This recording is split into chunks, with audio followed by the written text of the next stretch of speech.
So, after 9 years and over 40 episodes, I finally did it. I finally sat down and watched the entirety of the Stranger Things finale. And honestly, I don't even know what to feel right now. It's weird, it's confusing, a little bit nostalgic, and honestly, kind of emotional. But before I dive into what I liked and what I didn't, I want to give a little bit context about my own history with the show. Stranger Things first came out in 2016 and I was 11 at the time. And I'll be honest, I didn't watch it right away. I got into it later during the middle of COVID, right around when season 4 had just come out. I was a little late to the party for sure, but believe me when I tell you, once I started watching, became I became completely obsessed with it. Like I couldn't get enough of it.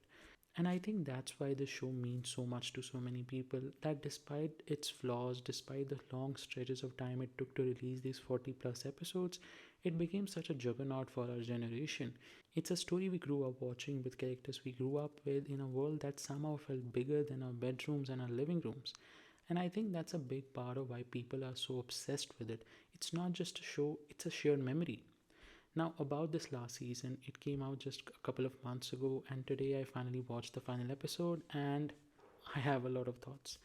I know the internet has been brutal about this season. People are calling out the inconsistent writing, criticizing the story, saying it's weaker than the past seasons, and honestly, I get it. But I also think that a lot of the online rage is overblown. Not every opinion needs to be validated, and not every hot take has to define your own feelings. That's just been my approach. I've always believed it's better to go in, dive deep, and figure out your own thoughts along the way.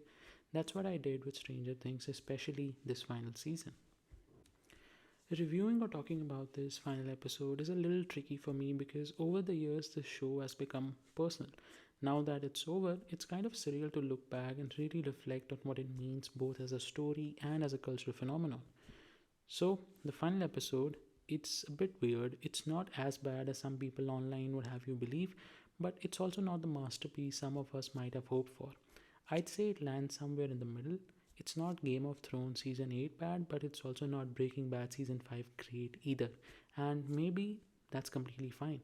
Stranger Things is not prestige television and it's not even trying to be. It's addictive television. It pulls you in, and once you're in Hawkins, it's hard to leave. It has this strange power of nostalgia and excitement and suspense that keeps you coming back even with the flaws. Sure, the writing has inconsistencies, the pacing can feel off, and some of the plot points don't land perfectly. But at the end of the day, what makes Stranger Things special isn't perfection, it's the way it made us feel. It gave us a world to escape to, characters to root for, and a shared experience that will carry on with us for years. So, is the final episode perfect? No. But is it 2 hours of must see television? Absolutely. And honestly, that's what makes Stranger Things a phenomenon. It's not perfect storytelling, it's not flawless writing, but it's a story that in some way we all grew up with, and one that hopefully will stick with this generation for a long, long time. I think it would be wrong to talk about the impact or the phenomenon of Stranger Things without first going back and discussing what the show actually is. So I'm not going to take too much time here, I'll just get straight to the point. I want to quickly go through the first 3 seasons before we really focus on season 4 and season 5, because I think those two last seasons are closely connected while the first 3 each have their own distinct storylines. Honestly, I really enjoy the first 3 seasons and I often go back to rewatch them. Now, I know that the general consensus is that the first season is the best, but for me, I actually really love season 3 the most. To me, it's such a moment in time full of energy, fun, and emotion, and I keep coming back to it. That being said, I also love the first 2 seasons. Season 1 has that amazing murder mystery meets sci fi vibe that's just so captivating, and season 2 builds on that really well while adding depth to the story and to the characters. Now, moving on to the last 2 seasons, season 4 is spectacular. I honestly think this is when the show hit its peak. It's fair to say that season 5 doesn't quite match up to the heights of season 4, and that's completely fine. It doesn't need to. Season 5's job was to tie the story together, wrap up the arcs, and give the characters the send off that they deserved. Season 4, on the other hand, was the high point. This is where most of the Duffer Brothers' ideas really came to life. The upside down, Eleven's power, the new dimensions, the deep dives into memories, all of it was executed beautifully. So let's come back to season 5. I'm not gonna lie, I had high hopes going in, and maybe my expectations were a little too high. That being said, I think the season does a really nice job of wrapping up a story that's been almost a decade in the making. Now, like everyone else, I do have some issues with the season. The stakes sometimes don't feel as high as they should, probably because we've already seen so much over the first four seasons and we know what the villains are capable of. But even with that, the show still manages to make you care about these characters, and that's really the heart of it. Season 5 gives the character a proper send off, and for that, it deserves appreciation. I will admit, however, I did hope for some riskier or more daring choices for a few characters. Maybe a slightly different direction here and there would have been amazing, but in the end, the Duffer brothers played it safe, and that's understandable for a show of this scale. Even so, they managed to tie the story together in a satisfying way and end the series on a pretty high note. So, yeah, season 5 is not perfect, but when you look at it in the context with everything that came before it, it's a fitting conclusion to a story that now has come to define modern day television. Alright, now that we've talked about the show's journey and the seasons leading up to the finale, let's just get into it. And yeah, I think it goes without saying, critics have made it pretty clear that Stranger Things 5 is not a masterpiece. The second to last episode, for example, has an IMDb rating of 5.5 at the time of making this video, so by no means is it winning over the critics or the reviewers. But here's the thing, when you watch it for yourself away from all the noise online, I actually really liked the season. I had a lot of fun watching it. It's nowhere near perfect, it doesn't come close to season 4, but it's also not as bad as people on the internet make it out to be. I think a lot of the criticism comes from this sense of ownership. Fans have followed these characters for years and years, and sometimes that creates this expectation that the story has to exactly end the way that they have imagined. But art isn't like that. The creators make the choices, they tell us the story they want to tell, and I appreciate that. With that being said, I don't think that this was a bad season of television. In fact, I love this season. It sets up the final battle with Vecna beautifully and gives these kids whose childhoods were stolen by the interdimensional monster a chance to finally stand up for themselves, finally claim their freedom, their sanity, their lives. And it's not just the kids, it's everyone around them too, the people who suffered because of this monster. The show really does justice to that in the last episode. Now, about the actors, I've seen people online saying some of them are bad or just completely unwatchable, and honestly, I don't think that's very fair. That said, I'll admit there are moments where certain actors struggle. For example, Noah Schnapp, who plays Will in the show, doesn't always convey the depth of emotions that are required from him, especially in some of the season's more heavy and more dramatic scenes. It can feel a little jarring sometimes. But the strength of this season and really the show as a whole is in performances like Millie Bobby Brown, who continues to carry Levin's story with intensity, and Sadie Sink as Max, whose arc from season 3 carries through beautifully into season 4 and 5. Max has become one of the most endearing and significant characters in the show, and Sadie Sink nails it. Then there's Dustin, played by Gaten Matarazzo, who also carries forward a lot of trauma and guilt, and Gaten does an amazing job with those emotional beats, especially in scenes with Joe Keery as Steve Harrington. And speaking of Steve, I love and adore the dynamic between him and Dustin. It's one of the most unexpected yet heartfelt bonds in the series. The Duffers really expanded that relationship, and it became a highlight of the show for me.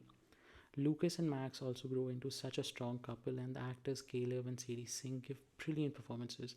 The series really did a great job developing their dynamic over the last few seasons, and then, of course, the iconic Eleven and Mike storylines continue. Though I'll admit the ending wasn't exactly what I hoped for, it could have had a little more weight to it, but it's still satisfying overall. Other characters like Robin, Jonathan, Jim, Joyce, and Karen all get their moments and satisfying arcs, especially during the final battle with Vecna. I thought the show gave all of its characters a sense of closure, which was really nice to see. On the other hand, Linda Hamilton's character is so terribly wasted this season, and it's not the actor's fault at all. It's just that the character isn't utilized at all in the story, and it's so disappointing to see. But overall, the characters, the arcs, and the final battle all come together in a way that really works. It's not perfect at all, but some actors shine more than the others. Some moments could have been more stronger, but when you step back and see the bigger picture, it's a heartfelt conclusion to a decade long story. Now, let's talk about the stuff I really didn't like about this season, because there's quite a bit. I want to start with what I think is the biggest problem of season 5, the pacing. And honestly, it's weird. At times, it's genuinely terrible. The way this season is paced completely undercuts the emotional impact of the story. There are scenes where you're supposed to feel something grief, fear, or tension, and instead you're pulled right out of the moment because the episode just doesn't know how long to sit with an emotion. It rushes when it should slow down, and it drags when it should move forward. As a result, nothing ever hits as hard as it should. And that's a huge problem for a final season. Another major issue I had is how much focus is taken away from the core group. We spend an enormous amount of time with side characters and side plots, and while some of those stories are interesting on their own, they feel completely misplaced here. Take Holly's story, for example. On paper, it's a solid idea: memory, trauma, being trapped in a distorted space. That's classic Stranger Things. But why does it have to take so much time? When you have only 8 episodes with characters we have been following for nearly a decade, it becomes frustrating to see the main cast pushed to the sidelines. This is the last season. We're never really seeing these characters again. So why aren't we spending more time with them? Why aren't their arcs being explored more deeply? Instead, it feels like the show is still trying to set up new things rather than wrap them up. And this ties directly into another bigger issue: the writing of the show. Season 5 is extremely exposition heavy. Characters constantly explain things: what's happening, what's about to happen, what the upside down is, how it works, often spelling out events that will literally occur 5 minutes later. It feels like the show doesn't trust the audience enough to connect the dots themselves. I understand that this is the final season and the Duffers had to explain the mythology of the Upside Down. That's completely fine. But the way they do it feels so childish and so clumsy. Instead of letting the story unfold naturally, we get long chunks of dialogue that exist purely to dump information on the viewer. It's like the show is spoon feeding us answers because it doesn't have time or the confidence to let the narrative breathe. And honestly, some of the dialogue is just so poorly written. It lacks subtlety, it lacks weight, it doesn't feel character driven, it feels functional. Like it's just there to move the plot rather than deepen the story or the emotions.